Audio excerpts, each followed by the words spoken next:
Ini Ketua Umum Serikat Buruh Migran Indonesia. Bisa diuraikan modus cara rekrutnya dan pengirimannya dan iming-imingnya. Ada 3 unsur untuk TPPU dewasa harus terpenuhi. Ya. Ada proses, ada cara, kemudian ada tujuan untuk dieksploitasi. Okay. Kan?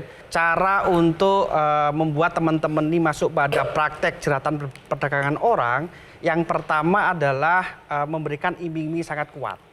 Gajinya besar gitu? Ya, gajinya besar, kemudian bagaimana teman-teman ini dalam posisi rentan, kehilangan banyak kerjaan di Indonesia, kemudian mereka masuk pada situasi yang mudah untuk ditipu daya oleh pelaku. Jadi ditipu daya satu, yang kedua? Yang kedua adalah menggunakan kekuasaan. Kekuasaan yang di sini adalah posisi rentan teman-teman ini, kemudian dipengaruhi oleh orang-orang yang mempunyai kekuasaan. Kami lihatlah di teman-teman Mbak Novi ini ada jaringan internasional yang kemudian sudah terstruktur, sudah kemudian secara masif melakukan perekrutan orang-orang yang ada di Indonesia. Ada oknum. Kami katakan tegas, ada oknum yang kemudian harus ditindak tegas dalam praktek teman-teman yang di Myanmar. Anda sudah tahu oknum dari lembaga mana?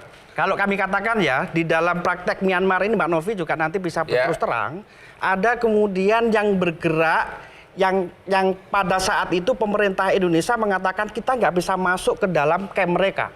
Tetapi ada salah satu orang yang kemudian bisa masuk pada camp mereka. Orang yang di sana kemudian berkolaborasi dengan orang Indonesia. Maka kemudian Pak Ramadan, kami juga minta tolong nih soal Myanmar ini.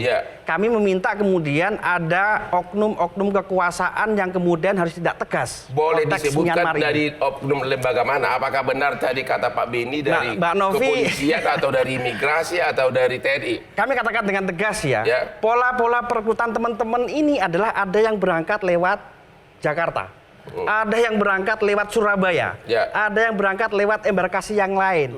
Artinya di sini adalah kami tegaskan perlu dievaluasi besar-besaran soal imigrasi yang ada di embarkasi pemberangkatan. Ini tegas kami. Apa keterlibatan imigrasi? Satu, ya kan? Teman-teman sudah tahu lah ya, kita sudah tahu praktek dari awal, sudah tahu lah. Kemudian bagaimana teman-teman ini sebagai visa turis, satu indikatornya adalah apakah kemudian mempunyai tiket pulang pergi. Harusnya imigrasi sudah curiga. Iya dong, curiga begitu. Apalagi datang itu pas berangkat itu rombongan nggak? Ya Pak, enggak. Kalau ini modelnya ada yang rombongan dipisah-pisah. Nah, yang Mbak Novi ini. Yang kedua adalah ketika kemudian tahu visa turis ke Thailand, ini juga perlu dipertanyakan. Jadi bagaimana harusnya imigrasi tahu bahwa mereka itu bukan turis benaran? Satu adalah kita mempunyai sebuah karakteristik bahwa Indonesia adalah penempatan pekerja migran yang paling tinggi. Kemudian angkaan prosedural paling tinggi. Karakter itu sebetulnya sudah diketahui oleh imigrasi sejak awal. Satu, mereka pasti mempunyai ciri-ciri tertentu. Artinya kelihatan dari penampilan. Kelihatan banget dari penampilan, bawa tas mahal. Iya, dari paspor, kemudian dari paspor baru dibuat. Ya pastilah, teman-teman coba bayangkan, teman-teman yang 20 ini buat paspor cuma 1 jam. Jadi Anda merasa bahwa oknum imigrasi banyak terlibat? Ada oknum imigrasi, kemudian di dalam konteks soal penanganan penegakan hukum, Bang, bicara TPPU adalah tidak hanya bicara soal kepolisian. Tetapi kemudian bicara TPPU ada kemudian kepolisian, ada jaksa, ada hakim. Kami katakan dengan tegas di sini.